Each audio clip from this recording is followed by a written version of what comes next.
Boa noite. Sejam todos bem-vindos. Eu gostei do boa noite, viu? Foi quente. Sejam bem-vindos a mais um estudo aqui na Casa de Miramês do Evangelho.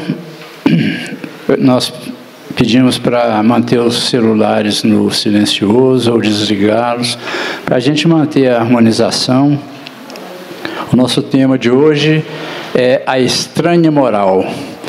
Quem vai fazer o estudo por nós vai ser o nosso irmão Milton Maia. Vamos levar o nosso pensamento até o Pai Maior. Vamos esquecer os nossos problemas temporariamente. Vamos deixar as manifestações do dia a dia lá fora. Vamos nos concentrar no estudo. Pedir a espiritualidade que já está presente, que nos ilumine, que nos dê as intuições, que Jesus nos envolva na sua paz e serenidade e que permaneça conosco. Pai nosso que estais no céu, santificado seja o vosso nome. Venha a nós o vosso reino. Seja feita a vossa vontade, assim na terra como no céu. O pão nosso de cada dia nos dai hoje. Perdoai as nossas ofensas, assim como nós perdoamos a quem nos tem ofendido. Não nos deixeis cair em tentação e livra-nos de todo o mal. Que assim seja. Vou passar a palavra para o nosso irmão Milton Maia.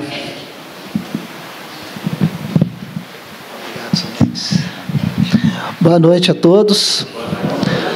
Bênçãos de saúde e alegria para todo mundo. Que Jesus esteja na nossa vida, que possa ir na nossa casa, tirando de lá toda doença, toda maldade, toda perseguição, trazendo harmonia entre o casal, entre os filhos, entre os irmãos. E os jovens casais possam ter emprego, possam ter saúde, e que possam ter casa para morar, e que possam receber os filhos de Deus como seus filhos. E quando chegar o fim desta vida, possam devolver os filhos a Deus, cheios de saúde, cheios de sabedoria e bondade. Muitos podem perguntar, o Milton vive repetindo essa oração, mas eu acho tão bom, tão importante, né? E orar é fundamental. A oração nos liga com Deus, nos liga com o alto, né? Então, em tudo dai graças a Deus, como diz o Evangelho, não é isso mesmo? E quanto mais simples, quanto mais elevado são as nossas vibrações, mais alto chega as nossas preces. Jesus ensinou que da boca das criaturas puras obtém-se o perfeito louvor. Não somos assim tão puros, mas estamos a caminho, não é mesmo? E o nosso estudo está baseado, como sempre eu gosto de fazer, porque muitos podem perguntar, nossa, o Milton tem uma memória de elefante, ele sabe coisa demais. Não sei não. Estou aqui na qualidade de papagaio, repetindo o que os sábios dizem, né? O que está no Evangelho, segundo o Espiritismo, o que está no Livro dos Espíritos, no Evangelho de Jesus, no livro Alvorada Cristã, o Espírito Neio Lúcio, tem uma mensagem linda que eu vou falar aqui para vocês, eu tenho certeza que todos vão gostar. E também no livro Iniciação, do Espírito Lancelin, do Mediunidade, do senhor João Nunes Maia. Então, Neio Lúcio trouxe para nós, no livro Alvorada Cristã, através da mediunidade de Francisco Cândido Xavier, uma história magnífica, né, que se chama A Arma Infalível. Eu achei o título ousado. Na primeira vez que eu vi essa história, eu não entendi por que o título, mas agora eu entendo. A Arma Infalível. Certo dia, um homem revoltado criou um poderoso e longo pensamento de ódio e colocou numa carta rude e mal criada e mandou para o chefe da oficina onde ele trabalhava e que foi despedido. O pensamento foi escrito em forma de ameaças cruéis, e quando o diretor do serviço leu as frases ingratas, acolheu-as desprevenidamente no próprio coração e tornou-se furioso. Encontrou quase de imediato o subchefe da oficina, a pretexto de enxergar uma pequena peça quebrada, desfechou sobre o subchefe da oficina uma bomba mental que trazia consigo. E foi a vez do subchefe da oficina tornar-se irritado. Abrigou no coração essa projeção maléfica e permaneceu amuado durante várias horas.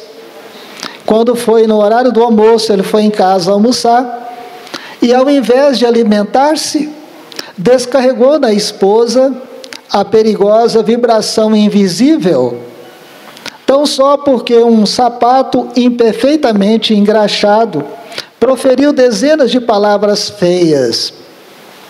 Sentiu-se aliviado, mas a mulher passou a basilar no peito a terrível vibração em forma de cólera inexplicável. Repentinamente transtornada pelo raio que a ferira e que até ali ninguém soubera remover, encaminhou-se para a empregada que se incumbia da limpeza dos sapatos e desabafou, xingando a moça. Com palavras duras, envenenou-lhe o coração com terrível vibração de ódio. Agora, era uma pobre menina quem carregava consigo o tóxico mental. Não podendo despejá-lo nos pratos e nas xícaras, ao alcance das suas mãos, em vista do enorme valor em dinheiro que seria compelida a pagar, acercou-se de um velho cão que dormia no quintal e transferiu-lhe o veneno invisível, num chute, num pontapé.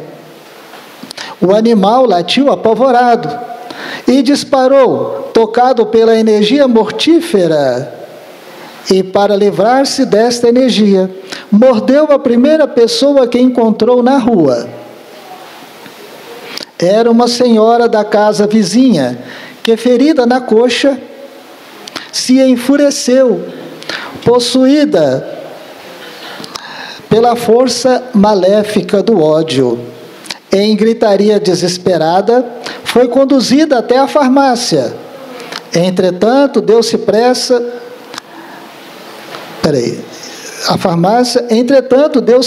em transferir ao enfermeiro que a socorria a vibração amaldiçoada, encheu-o de xingamentos e esbofeteou-lhe o rosto.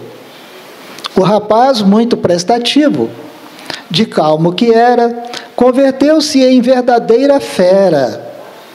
Revidou os golpes recebidos, com observações ásperas, e saiu alucinado para a residência onde a velha e devotada mãezinha o esperava para a janta. Chegou e descarregou sobre a velha mãe toda a ira de que era portador.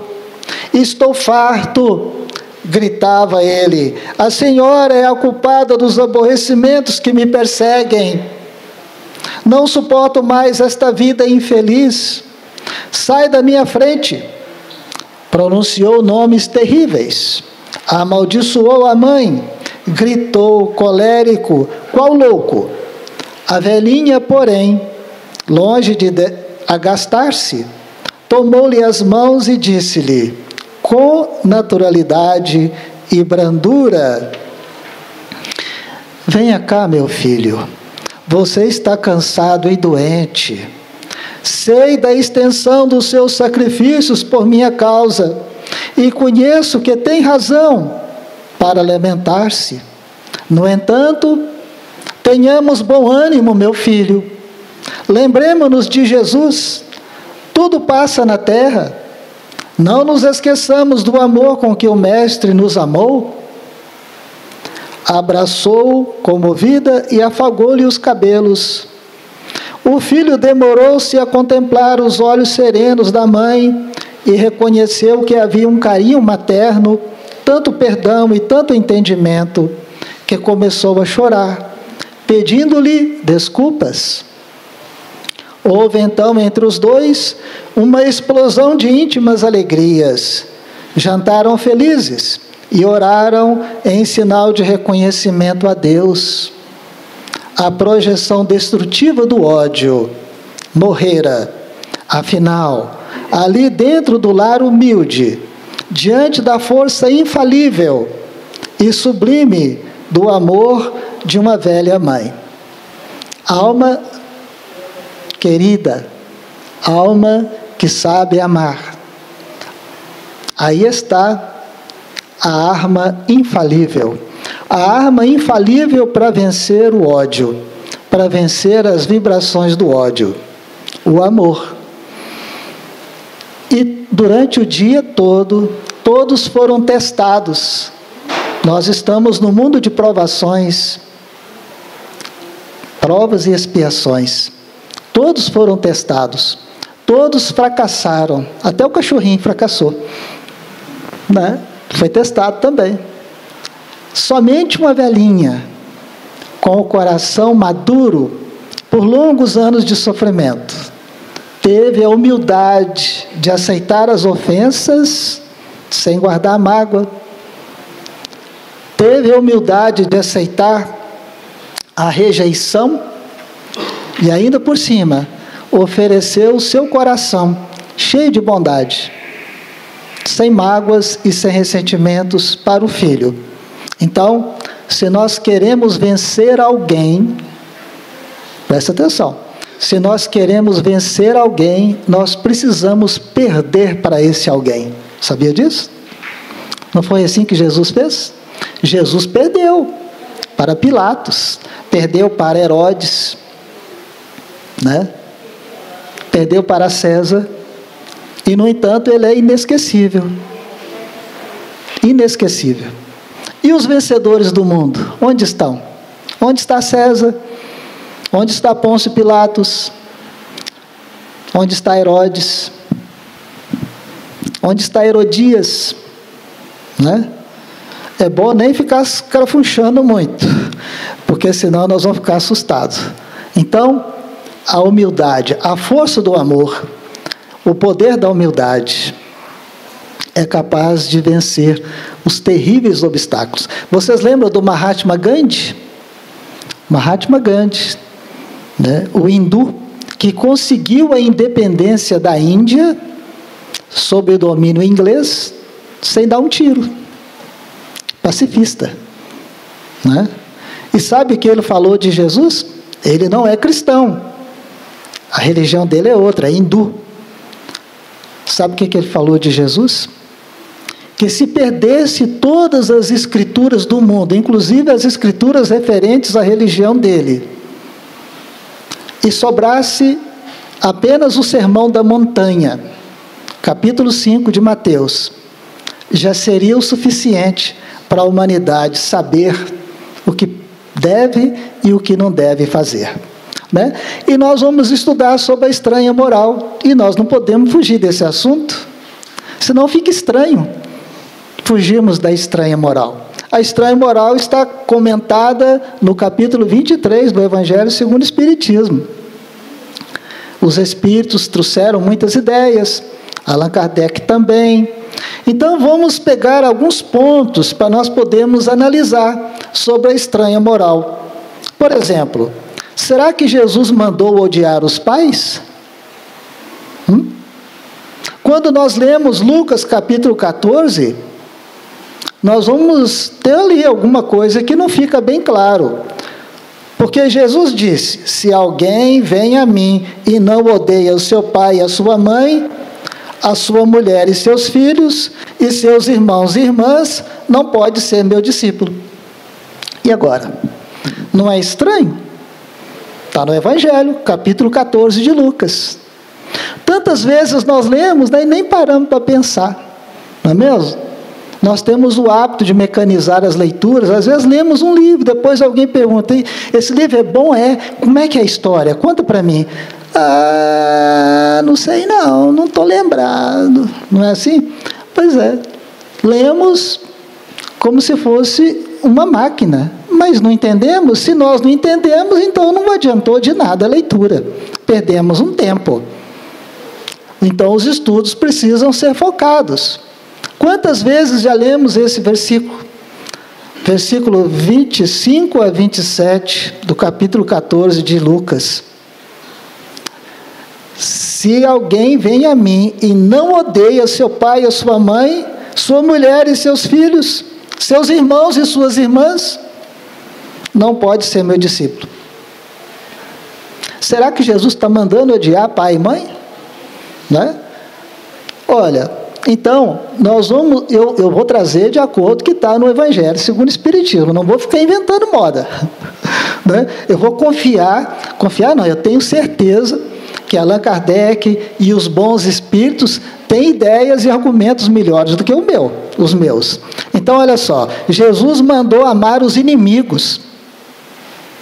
Olha o que Allan Kardec colocou. Jesus mandou amar os inimigos. Então, como Jesus poderia desejar que nós odiássemos os nossos familiares? Eu estava lendo aqui a primeira e a segunda carta de João. Gente, quem não lê, perdeu. Carta de Tiago, carta de João, carta de Pedro, que coisa linda.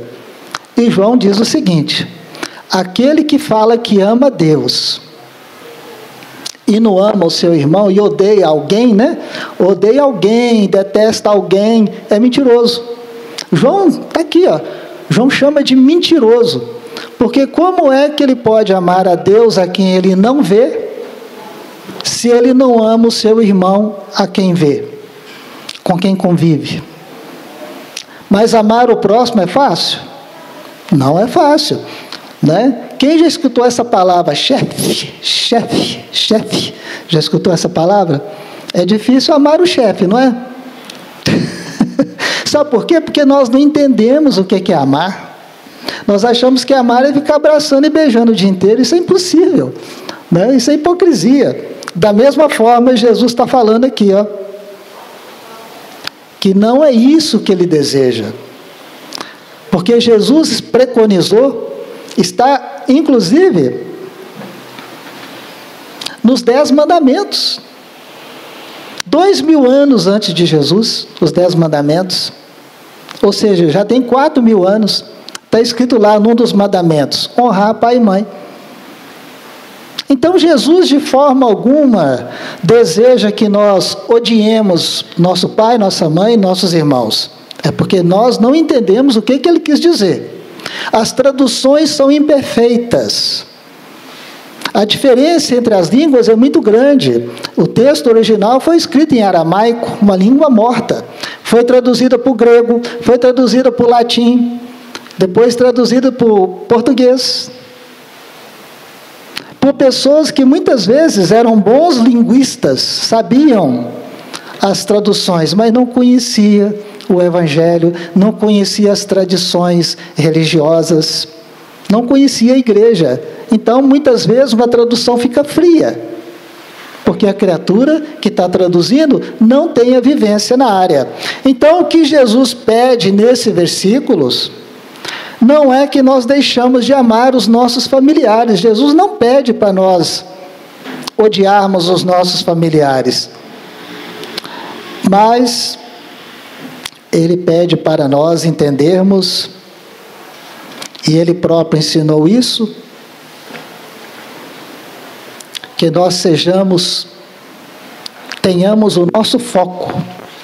Tenhamos o nosso foco. Olha só, o que Jesus nos pede nesses versículos não é que o amor dos nossos familiares nos impeçam. O que Ele pede é que o amor aos nossos familiares não nos impeçam de amar e ajudar os necessitados. Muitas vezes a pessoa tem um trabalho, a campanha do quilo, uma reunião mediúnica, né? Aí de repente ele fala: não, hoje eu não vou não, eu vou ficar em casa com a família. Louvável, né? Louvável. Mas não tem outro horário para você ficar em casa com a família? Reunião mediúnica é uma vez por semana, campanha do quilo é uma vez por semana. Mas tem pessoas que sistematicamente, prazerosamente, se abstêm dos trabalhos mediúnicos, se abstêm das tarefas da campanha do quilo, do trabalho da sopa, das outras tarefas, para um evento familiar que poderia ser adiado para uma outra hora, para um outro momento. Então, o que Jesus pede é isso, que nós não esquecemos as nossas responsabilidades com a nossa fé religiosa. Nós precisamos amar a nossa família, porque Jesus pediu para amar o inimigo. Como é que nós não vamos amar, então, pai, mãe, irmão e irmã? Tem uma outra passagem do Evangelho que é muito curiosa. Será que Jesus mandou que a gente odiasse a nossa vida? Porque lá em João, capítulo 12, versículo 25, Jesus diz: aquele que odeia a sua vida neste mundo, a conserva para a vida eterna. Ou seja, aquele que odeia a sua vida aqui na terra, já está garantindo uma vida eterna cheia de felicidades. Tem alguma coisa esquisita, não tem? Hein? Não é? Então, o problema é a tradução e o outro problema é a capacidade de discernir o entendimento. Olha, como podemos odiar a vida que Deus nos deu? Tem como nós odiarmos a vida, sendo que nós gostamos tanto de viver? Lembra da canção de Francisco de Assis? Senhor, abri os meus olhos, quero ver a luz. Eu gosto de viver entre os meus irmãos. Lembra? Irmão Sol, irmão Lua? Né? Senhor, eu gosto de viver. Cantem para mim, irmão Vento, irmão Sol, canções que tragam paz. Eu quero ver a luz. Né? Então, o que Jesus está pedindo para nós aqui é a conformação, é a aceitação dos nossos problemas. Jesus está pedindo para nós aceitarmos os nossos problemas. Para nós que temos saúde, temos braços, pernas, olhos, ouvidos, estamos vendendo saúde, por assim dizer, a vida é uma festa. Mas e para quem está paraplégico? Para quem está tetraplégico? Vocês lembram daquele ator que fez o filme do Super-Homem? Né? Houve um acidente com ele, um moço bonito, forte, inteligente, agradabilíssimo. Um acidente, e ele ficou paralisado do corpo inteiro. Só movia os músculos da face. Olha que prova difícil. O que Jesus está pedindo para nós não é odiar a vida, mas aceitar as provas, aceitar as expiações. Por quê que Jesus pede para nós aceitarmos as dificuldades da vida? Porque é justamente as dificuldades da vida que nos fazem crescer espiritualmente. As provações, as lutas, os filhos difíceis, o marido difícil, a esposa difícil. Por mais feliz que a pessoa seja na face da terra, ele tem o seu ponto, a sua prova. Ele ou ela tem a sua dificuldade. Às vezes nem a família sabe. Ocultamente, Paulo de Tarso dizia: eu tenho um espinho na carne. Eu tenho um espinho na carne. Ele falava que tem, mas não falava qual. Por quê? É particular. Todo mundo tem um espinho na carne? Tem. Nas horas mortas da noite, quando perdemos o sono, a nossa consciência começa a dizer para nós: por que você fez aquilo com fulano? Por que você agiu dessa maneira? Por que você não paga ciclano? Não é? Onde que estão escritas as leis de Deus? Na consciência. Então a nossa consciência nos alerta todas as noites, nos orientando como viver. Então, o que Jesus quis dizer foi isso: aceitar as provas, aceitar as lutas, aceitar as adversidades, aceitar o chefe que tem, o patrão que tem, o emprego que tem, a vida que tem, aonde mora, porque tudo isso está vinculado ao mecanismo da justiça divina, da lei de causa e efeito. Pensar do contrário seria desconhecer a misericórdia divina. Porque a misericórdia divina nos coloca no lugar certo, convivendo com as pessoas certas, para nós progredirmos. A única coisa errada somos nós, quando de posse do livre-arbítrio, agimos de formas despótica. Muitos dizem, pisei no tomate, chutei o balde, eu não aguentei, eu chutei o balde. Ou seja, adiou. Para quando? Para a próxima reencarnação. Na próxima reencarnação, a hora que abrir os olhinhos, vai estar no colo de quem? No colo de quem? Daquele ou daquela a quem deve.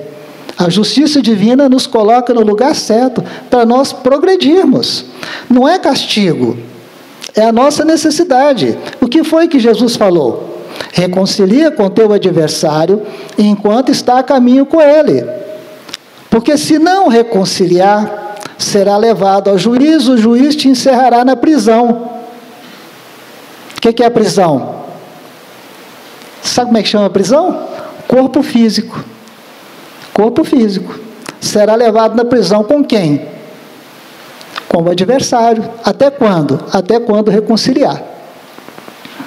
E de lá não sairá enquanto não pagar até o último centavo. Nós não entendemos essas coisas. Nós não entendemos. Nós só entendemos aquela parte que Jesus fala assim, vinde a mim, todos vós que estáis cansados e oprimidos, eu vos aliviarei. O meu fardo é leve, o meu jugo é suave. Tão gostoso escutar isso, né? Mas tem mais coisas.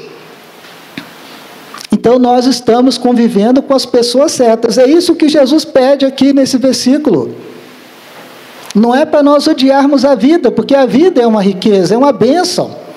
Mas o que Jesus pede para nós, que mesmo a vida difícil, cheia de provação, doenças, mutilações, limitações, são o melhor que nós podemos ter no momento para o nosso crescimento espiritual. Não é? Então, tem outra estranha moral que é muito curiosa. Será que Jesus quis dizer que os ricos não vão entrar no céu? Tem muita gente que acha que sim, né? Tem muita gente que pensa que os ricos nunca vão entrar no céu, porque Jesus diz em Marcos capítulo 10, versículo 25, é mais fácil passar um camelo pelo fundo de uma agulha do que entrar um rico no reino dos céus. Aí ninguém quer ficar rico. Pobre que entra no céu, o rico não entra. Então, os que reencarnam pela lei de causa e efeito numa família rica, já está condenado ao inferno, então? Né? Será que os filhos do Rockefeller, será que os filhos do Elon Musk, né? Já está tudo condenado? Já está com passagem comprada para as regiões inferiores? Que coisa é essa? Que falta de lógica é essa? Cadê a lógica, o bom senso? A doutrina espírita não é a doutrina da lógica, do bom senso e da razão? Lembra? Os 3 aspectos da doutrina? Lógica, bom senso e razão. Onde é que está a lógica disso? Então, seria até mesmo um castigo a pessoa nascer rica. Imaginem. Então, é um entendimento errôneo. Porque, primeira coisa, precisamos entender o que é camelo. É um problema de tradução. Camelo é o bicho, não é? Que fica lá no deserto. Mas camelo também é o nome dado a uma corda. Porque na época, na região, não tinha o material, o sisal que tem aqui, a corda nossa aqui é feita de sisal. Lá não tinha. Não tem esse produto. Então, eles faziam corda de couro de camelo, trançava e fazia corda. Aí, aquela corda recebia o nome de camelo. Mas, mesmo assim, a coisa fica complicada, porque um camelo, bicho, passar no fundo de uma agulha, é impossível. Agora, uma corda feita de couro de camelo trançada, também não passa no fundo de uma agulha. Então, tanto faz ser o bicho como uma corda. Inclusive, essa corda era tão resistente que ela era usada para amarrar o navio lá no cais. Os movimentos da maré, o navio não se afastar. Então, todas as duas coisas são impossíveis de acontecer. Mas, o que Jesus quer dizer é a impossibilidade ou a dificuldade da riqueza. A riqueza, de alguma forma, tira o nosso foco. Tira o nosso foco das questões espirituais. Não sei se vocês conhecem a história do Islã, né? O islamismo. Então diz a história que Maomé, um grande médium, imbuído do sentimento puro de levar o conhecimento espiritual ao povo da Arábia, estava indo muito bem no seu trabalho, quando em determinado momento ele se casou com uma mulher muito rica. E esse casamento, essa riqueza que chegou às mãos dele através do casamento, de alguma maneira está lá no livro A Caminho da Luz, o autor espiritual Emmanuel, de alguma maneira interferiu na missão de Maomé. Mas tem uma personagem do Evangelho que soube perfeitamente conviver com a riqueza. Era rico, muito rico. Era cobrador de imposto, cujo nome é Zaqueu. Muitos dizem que é o Dr. Bezerra de Menezes, reencarnado, né? Reencarnou na sua evolução e é o Dr. Bezerra de Menezes. Então, ele era muito rico. Quando ficou sabendo que Jesus ia na cidade onde ele morava, ele subiu numa árvore, que ele era baixinho. Jesus viu e disse, tinha um tanto de gente em cima da árvore, mas Jesus olhou para Zaqueu. Zaqueu, desce, eu vou me hospedar na sua casa. E Zaqueu ficou todo feliz. E assim que Jesus chegou, ele falou assim, ó Jesus, da minha riqueza, eu sei administrar muito bem. E no meu trabalho, se por acaso eu, como cobrador de imposto, sem perceber, eu leso alguém, eu volto lá e restituo 4 vezes mais. Então, Jesus falou, a salvação entrou nesta casa. Mas ela já estava lá. No meio da riqueza, no meio da fartura, um homem justo, honesto, e que precisava apenas daquele toque inicial que Jesus deu para ele despertar para o cristianismo, para as coisas espirituais.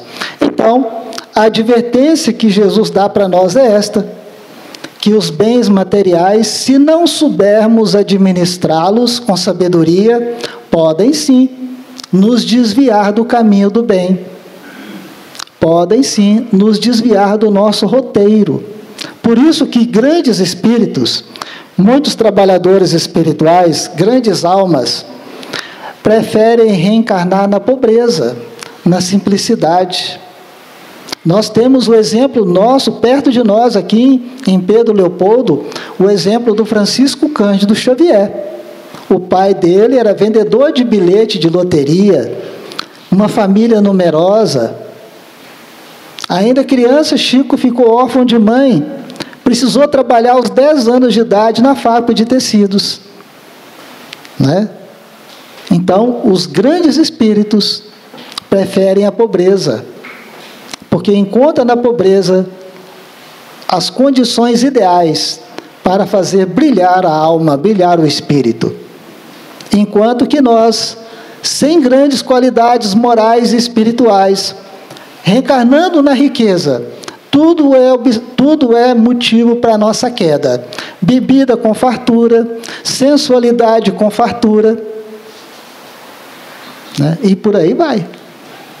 Quando acordamos no mundo espiritual, acordamos nos abismos. Por escolha nossa. Vocês sabiam que todo dia nós estamos escolhendo para onde vamos? Quando desencarnar? Todo dia. Todo ato nosso contra a moral do Cristo já decide para onde nós vamos ir, já decide o nosso destino. Então, cada dia precisa ser vivido com sabedoria, obedecendo a Deus, obedecendo às orientações do Evangelho. Francisco de Assis dizia que ele preferia casar com a dama pobreza e ter como guia a obediência. Então, tem ainda uma outra estranha moral, muito curiosa, que Jesus manda abandonar pai, mãe, irmãos e filhos. Está em Mateus 19, parece com aquela que nós já vimos, mas tem uma outra conotação. Olha só: aquele que houver deixado pelo meu nome a sua casa, seus irmãos, suas irmãs, seu pai, sua mãe, sua mulher, seus filhos e as suas terras, receberão 100 vezes mais de tudo isso e terá por herança a vida eterna. Vocês lembram da história de Jó? Está no Velho Testamento. Muito rico, muito poderoso, abençoado por Deus, tudo que ele punha a mão ia para frente. E os espíritos das trevas ficavam parlamentando entre si. Ele está feliz assim porque está rico, está poderoso. Se tirar tudo dele, ele vai começar a blasfemar contra Deus. Então Deus permitiu que a esposa ficasse doente, abandonasse, que os filhos desencarnassem, que os rebanhos se perdessem, que a casa fosse tomada, e por fim, ele ficou doente e leproso. Mas tudo que acontecia na vida dele, de tragédia, ele agradecia ao alto, ele agradecia a Deus. Sempre obediente, sempre fiel. Ele não blasfemou a Deus hora nenhuma. Quando os espíritos das trevas viram que ele não ia mesmo se render, eles se afastaram. E, com o tempo, foi tudo voltando para ele de novo. A saúde, as riquezas. Porque tudo que chega nas nossas mãos vem do alto. O alto traz para nós. É a bênção divina para nós. Então, existe no mundo casos em que realmente ocorrem separações. É da lei da vida. Imaginem, uma moça que se casa. Hoje, graças a Deus, a facilidade da comunicação é muito grande. Mas uma moça que mora no interior, que não conhece nada, se casa com um moço, e no dia seguinte do casamento muda lá para Mato Grosso. Muitas vezes não tem a facilidade de escrever uma carta, fica anos e anos sem ter notícia da mãe, do pai, dos irmãos, e a família também sem ter notícia dela.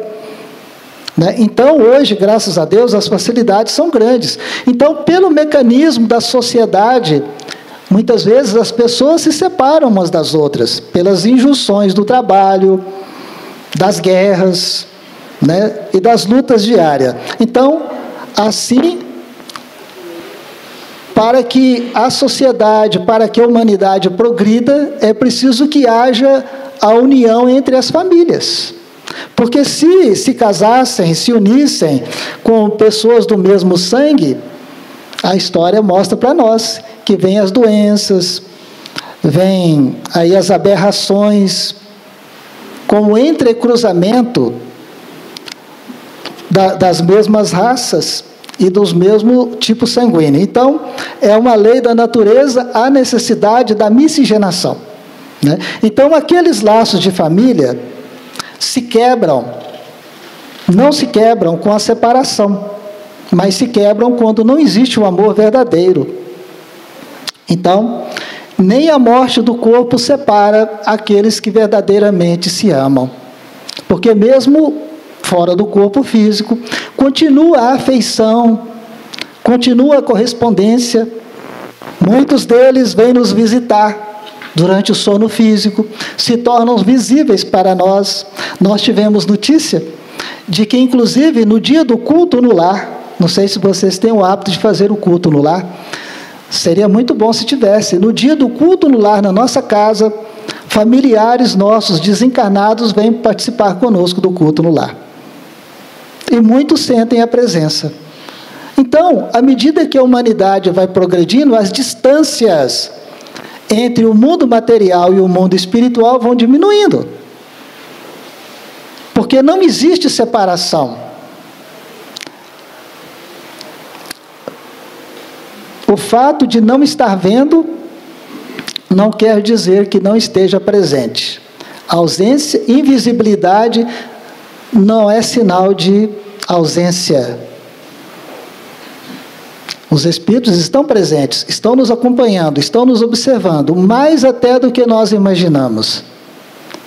Na pergunta 459 do Livro dos Espíritos, eles agem de tanta maneira na nossa vida que de ordinário são eles que nos dirigem.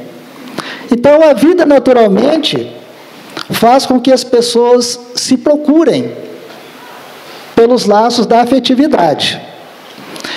Tem uma outra estranha moral que diz o seguinte, que Jesus proibiu a posse dos bens materiais.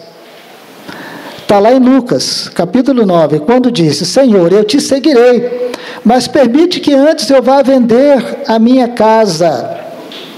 E Jesus respondeu para ele, quem quer que, tendo posto a mão no arado, olhar para trás, não está apto para o reino dos céus. Né? Então, olha essa colocação, ela é muito interessante. Quando nós estamos arando, eu nunca arei, mas eu já observei pessoas arando a terra, não dá para olhar para trás. Se você olha para trás, você desequilibra e fica tudo torto. Então, quem está arando tem que olhar para frente, fixo à frente. E na nossa vida é assim. Quando nós recebemos Jesus como orientador da nossa vida, como guia da nossa vida, nós vamos receber muitos convites, muitos chamamentos para voltar à nossa vida antiga, inclusive de espíritos que conviviam conosco naquela época, desencarnados. Então, vamos sentir um chamamento muito forte para o álcool, para as drogas, para a sensualidade. E há uma tendência natural na nossa reencarnação de repetir tudo aquilo que nós fizemos nas reencarnações passadas. Por isso que nós precisamos sempre pedir a Deus, pedir a Jesus. A oração do Pai Nosso, ela é fora de série, porque ela traz no seu bojo, Senhor, não nos deixeis cair em tentação, mas livrai-nos do mal. Amém. Né? Então, o apóstolo Tiago diz, bem-aventurado é o varão que é tentado.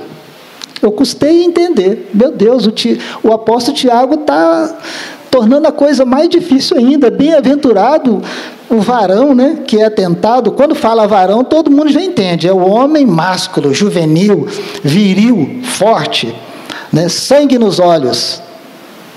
O apóstolo Tiago fala bem-aventurado. Mas sabe por que é bem-aventurado? O Tiago tem razão. Porque se ele ou ela está sendo tentado, é porque tem condições de passar na prova. E nesse aspecto, sim, ele é bem-aventurado. Por exemplo, muitos de nós gostaríamos de estar fazendo uma prova para ser astronauta. Não gostaria? Muitos de nós gostariam de estar fazendo a prova para ser astronauta. Outros diriam, não, que loucura, deve ser difícil demais. Deve ter muita física, muita matemática, muito vigor físico. Então, é um trabalho ambicionado por muitos jovens. Mas para nós, ficaria uma coisa muito fora de sentido.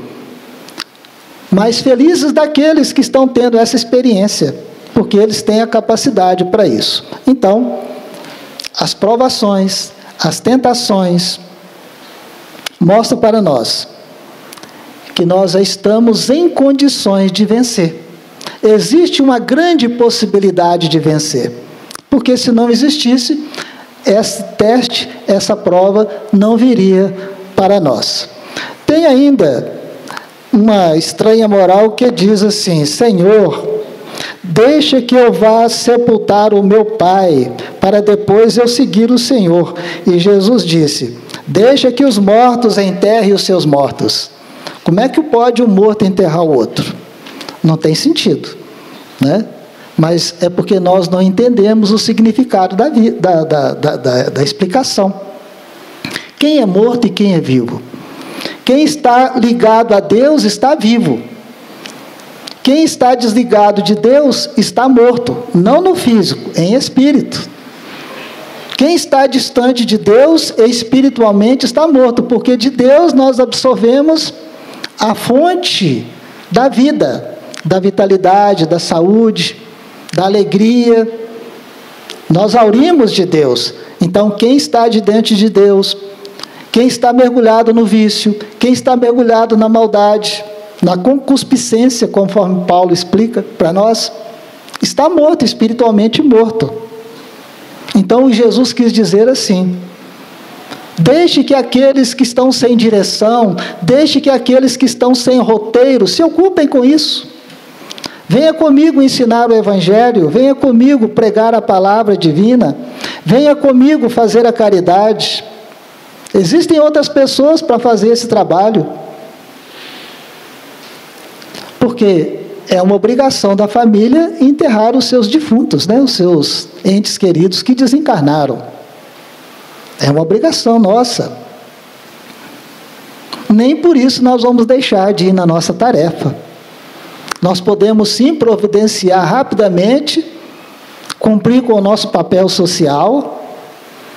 Eventualmente, um dia ou outro, nós não iremos na nossa tarefa, mas isso não pode ser uma rotina. Principalmente para aquele que é médium. Sabe por quê? Porque aquele ente querido que está desencarnando vai precisar muito de nós no mundo espiritual. Porque hoje mesmo à noite nós vamos estar trabalhando em favor dele no mundo espiritual, acolhendo, socorrendo. Então, o médium, o trabalhador de Jesus, encontra tempo para cumprir com a obrigação social, mas reserva tempo também para o cumprimento das suas obrigações espirituais. Não sei se antigamente tinha uma velha canção inglesa. Na velha canção inglesa dizia justamente isso: reserve tempo para Deus, reserve tempo para sua família, reserve tempo para ajudar o necessitado. Nós podemos administrar nosso tempo. Nós temos uma riqueza incalculável, que muitos dizem que é a maior riqueza que existe, que é o tempo. E temos a outra riqueza enorme, que é o livre-arbítrio, ou seja, nós podemos escolher o que queremos fazer. Né? Então, é a mesma coisa de dizer, vai ensinar aqueles que querem aprender, não perca tempo com quem não quer. Vai dedicar o seu tempo, o seu esforço em favor daqueles que podem melhorar. Não perca tempo na inutilidade. Não atire pérolas aos porcos. Havia na Espanha, nos idos de 1600, um jovem, filho de família muito rica. Ele se chamava Fernando Miramés de Oliveira, casal muito rico. O jovem estudou e adorava conhecer sobre os povos, sobre as nações, sobre as histórias. E ele era muito amigo do rei da Espanha na época, o rei Filipe IV. E esse rei pediu para ele: Miramés, eu gostaria que você fosse para o Brasil. E lá no Brasil eu gostaria que você fosse os ouvidos da Espanha e a boca do rei. Veja para nós o que é que os portugueses estão arrumando lá na terra de Santa Cruz. Era o nome do Brasil antigo. E ele veio. Amando do rei, ele veio, desembarcou no norte do Brasil e logo fez amizade com os índios, com os negros. Em pouco tempo, ele era muito inteligente, já falava a língua dos índios, dos negros. Mas ele sentiu um chamamento tão forte com relação aos sofredores e aos necessitados da terra brasileira, que ele resolveu fixar residência no Brasil. Então, ele lembrou do mancebo de qualidade, que Jesus havia chamado para segui-lo. E o mancebo da qualidade preferiu ir para as corridas de biga e esqueceu o chamamento de Jesus. E conta a história que houve um acidente naquele dia e esse mancebo, esse jovem, acabou desencarnando. E isso tocou profundamente o coração de Miramês. E ele escreveu uma carta para os amigos da Espanha, ele que era muito rico na Espanha, pediu para os amigos venderem as propriedades e distribuir-se aquela riqueza entre os povos da Península Ibérica. Península Ibérica, Portugal e Espanha, entre os pobres. Fazendo assim, 1649, o que o jovem mancebo rico não conseguiu fazer junto de Jesus. 1649 anos, ele conseguiu amadurecer a ideia e desprendeu das coisas materiais. O mesmo mancebo de qualidade é o espírito Miramês, conforme nos fala Lancelin. E daí então, ele viveu junto dos necessitados, junto dos sofredores, fazendo o bem, colaborando com todos, e quando desencarnou, centenas e milhares de sofredores faziam fila para despedir dele no dia do seu velório. E ele partiu da terra para o mundo espiritual, com a riqueza que ninguém toma, que nenhum ladrão rouba, que é a consciência tranquila. É a riqueza que ele levou consigo para a eternidade. Então, como o mancebo de qualidade, ele não conseguiu atender Jesus, mas como Miramês de Olivídio, ele conseguiu atender. Então, muitas vezes, no momento, nós não conseguimos dar os testemunhos que precisávamos dar. Não estamos espiritualmente suficientemente amadurecidos. Mas o tempo passa, as experiências vêm, e chega o dia que nós vamos dar o testemunho. Quem não se lembra de Joana d'Arc, conforme nos ensina Leon Denis, no livro Joana d'Arc, foi Judas, reencarnado, que conseguiu, depois de 1400 anos, 1419 anos, conseguiu resgatar a sua dívida perante Jesus. Porque como Joana d'Arc também foi vendida para os ingleses por moedas de ouro e foi queimada viva, num processo injusto e infamante. Querendo condená-la, os padres ingleses disseram: os espíritos que aparecem para você estão nus ou vestidos? E ela, inspirada pelos espíritos, Santa Margarida, Santa Catarina e São Miguel, eram os espíritos que orientavam Joana d'Arc. Ela conseguiu unir a Espanha, viu gente? A França, conseguiu unir a França para lutar na Guerra dos 100 Anos. Ela disse, inspirada: o senhor acha que Deus não tem com que vesti-los? Né? Uma resposta magnífica. E Alma Eros, o Espírito, trazendo pela mediunidade de Francisco Cândido Xavier, traz uma poesia que chama de O Irmão. Porque ajuizas com ironia sobre a inferioridade do irmão que sobe dificilmente a montanha do progresso. Quando atravessava a floresta, o pobrezinho julgou que o amado Deus lhe falava a mente pela voz do trovão. Ele erigiu altares enfeitados de flechas. Depois, quando progrediu mais um pouco, acreditou que Deus pertencia somente ao seu grupo e que as outras comunidades humanas eram condenadas. Lutou, sofreu, feriu-se em dolorosas experiências. O amado Deus, porém, jamais o abandonou por isso. Deu-lhe novas forças, concedeu-lhe oportunidades diferentes. Por vezes, buscou no fundo dos abismos, como pai carinhoso, em busca da criancinha abandonada. De tempos a tempos, fê-lo dormir nos seus braços, pelo bendito esquecimento do passado.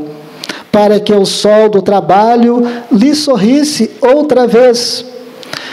Não observas em seu caminho áspero a tua própria história, meu irmão? Então, não atormentes com palavras amargas o irmão que se eleva com muita dificuldade. Ele está dando ao mundo o que possui de melhor. Ama-o, faze-lhe o bem que possas. Se já atingiste algum progresso espiritual, contempla as culminâncias que te aguardam entre as nuvens e estende as tuas mãos fraternas para aquele que ainda não pode ver o que você já consegue ver. Eu agradeço demais a paciência de vocês, agradeço demais a bondade de vocês e peço a Jesus mais uma vez para ir na nossa casa, tirando de lá as doenças, a maldade e a perseguição.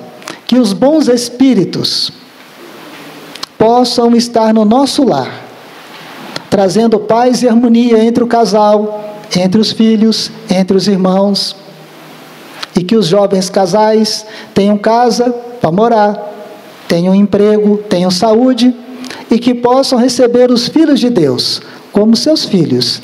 E quando chegar o fim desta vida, possa devolver os filhos a Deus, cheios de sabedoria, cheios de bondade. Muito obrigado.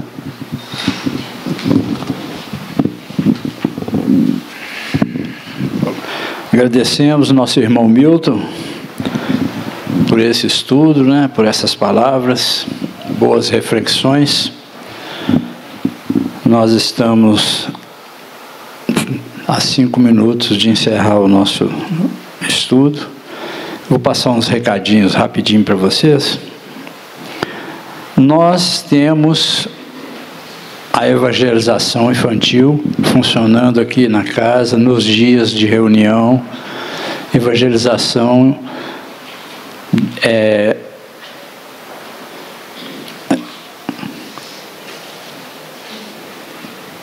às segundas e quartas-feiras, no horário da reunião, as criancinhas ficam lá com as evangelizadoras lá embaixo. E aos domingos, às 9 horas, durante a reunião também, de 9 às 10. Temos a pré-mocidade, que são os jovenzinhos até 13 anos, 13, 14 anos, que também funcionam às segundas e quartas-feiras, no horário da reunião. E temos a evangelização de bebês aos domingos, segundas e quartas-feiras, também durante a reunião. Aí a família agora pode estar presente no processo evangelizador inteirinho, os bebês, as crianças e os adultos, né? Eu convido a todos para trazer as crianças, trazer os bebês, porque evangelizar a criança faz parte da missão dos pais, é muito importante, né, para o crescimento deles, né, para a entrada deles na vida, o amadurecimento. Temos o nosso grupo de estudo. Sábado a gente tem o ESD, Estudo Sistemático da Doutrina, às 17 horas. É só chegar aqui e ir para a salinha lá, não precisa de fazer inscrição nem nada. Temos o atendimento fraterno, que é aquela acolhida, aquele irmão que teve um dia difícil, que está tendo uma semana difícil, de se equilibrar, de que não está se sentindo bem. Ele tem um atendimento fraterno, é uma conversa, que tem uma pessoa especializada, que conhece toda a casa, que conhece a doutrina, que pode conversar, pode orientar. Às vezes a pessoa chega, tem dúvida, está tendo uns sonhos, está preocupado, que está tendo visões, que de vez em quando está nervosa demais, passa o dia, chega em casa, fica irritada com facilidade. Então, assim, é o momento de fazer esse atendimento, conversar com uma pessoa que possa ajudá-lo a esclarecê-lo encaminhar a tratamentos mais específicos, se for necessário. Então, toda segunda e quarta-feira, é só chegar antes das 7h30, né, das 19h30, e dar o nome na recepção e assistir a palestra, que vão ser chamados para essa conversa, para esse atendimento. Chama atendimento fraterno. E temos também às quartas-feiras a orientação espiritual. Essa orientação espiritual já é um atendimento feito pela espiritualidade. Que a pessoa chega, vem assistir a reunião, dá o nome na recepção e essa faz uma fichinha com nome, idade, endereço direitinho, e durante a reunião ela vai ser analisada pela espiritualidade e no final sai a prescrição psicografada do que seria melhor para ela. Vai ser orientada a participar de um estudo, ou vai ser orientada a ler determinado livro, ou tomar alguns chás, né? É um atendimento mais específico com a espiritualidade. Então, toda quarta-feira é só chegar na recepção, dar o nome e assistir a reunião, né? A visita aos enfermos. Nós fazemos visita aos enfermos. Toda quarta-feira tem uma equipe que vai na casa da gente. Se a gente tiver, por exemplo, um idoso que não pode sair de casa, que não consegue mais sair, que está doente, que precisar, se essa pessoa quiser que ele seja atendido lá, vai uma equipe, vai fazer uma prece junto com ele, vai conversar, vai ler o Evangelho. Vai ser um momento de reflexões para esse enfermo. É só dar o nome ali na recepção, solicitando que a equipe entre em contato. Dá endereço, telefone direitinho, a equipe vai entrar em contato e vai agendar essa visita, né? Visita ao enfermo. Agora, eu vou ler um trecho do Evangelho segundo o Espiritismo, no item 14 do capítulo 5. A calma e a resignação aurida na maneira de encarar a vida terrestre e na fé no futuro dão ao espírito uma serenidade que é melhor preservativo contra a loucura e contra o suicídio. Isso está lá no Evangelho segundo o Espiritismo, capítulo 5, item 14. E baseado nessas orientações, nós vamos ter o Seminário em Defesa da Vida. Todo ano, em setembro, a gente tem esse Seminário em Defesa da Vida. E dessa vez vai ser dia 15 de setembro, domingo, aqui na Fraternidade, das 14 horas até as 17h30. É só doar 1 quilo de alimento não perecível e fazer a inscrição ali na recepção. Tem um cartaz lá e tem também um QR Code. Pode ser feita a inscrição, só ler esse QR Code que está no cartaz. E esse seminário, ele vai tratar de 2 temas. A eutanásia vai ser falado pelo Renato Gomes, que é um professor da Universidade Federal em Odontologia. Ele é dentista, professor da universidade. Ele é médico homeopata e ele é espírita, palestrante, estudioso da doutrina. Ele vai falar sobre a eutanásia. E o nosso irmão Arnaldo Chaves vai falar sobre o suicídio. São esses 2 temas que vão ser trabalhados aqui nesse sábado, dia 15 de setembro. Vai ser muito bom. O lanche é colaborativo e a gente pede a doação de 1 quilo de alimento não perecível e fazer a inscrição ali na recepção ou ler o QR Code no cartaz.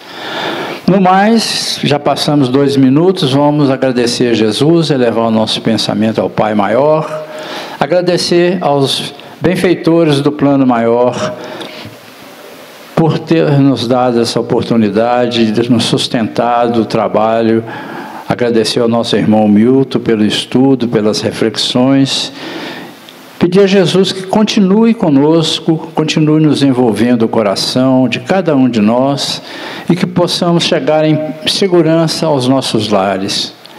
Que Jesus nos abençoe, hoje, agora e sempre. Que assim seja.